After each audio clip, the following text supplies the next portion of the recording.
যে বলতেছে মাঝে মাঝে একা একা হাসতেন, সবাই জিজ্ঞেস করে আমিরুল মোমিনিন কেউ নাই, আপনি একা হাসেন কেন?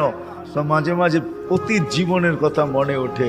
বকরি পর্যন্ত চালাইতে পারতাম না, রাখাল ছিলাম, বকরি চড়াইতে পারতাম না, ডেলি একটা না একটা হারায় আসতাম, আর খালা ইচ্ছা মতে ডেলি মার দিত। আজকে তো আমি 3 মহাদেশের রাজা। কয় মহাদেশের? Europe, Asia, Russia. আগে মহাদেশ 3টাই ছিল, বাকিটি পরে আবিষ্কার হয়েছে। ইতিহাসের পাতায় টোকায় দেখলে আমারটা সত্য হবে। আগে মহাদেশ 3টাই ছিল, শুধু এশিয়া, রাশিয়া, ইউরোপ, এই 3টা ছিল। বাকি আমেরিকা, অস্ট্রেলিয়া এগুলা সব পরে আবিষ্কার হয়েছে। ওই যুগে ছিল না এগুলা। এটা তো সমুদ্রের ভিতরে লুকানো ছিল, মানুষ পড়ে বাহির করছে। কি যুবক, ঠিক তো? সত্য তো? তোমাদের শিক্ষা এটা বলে তো 3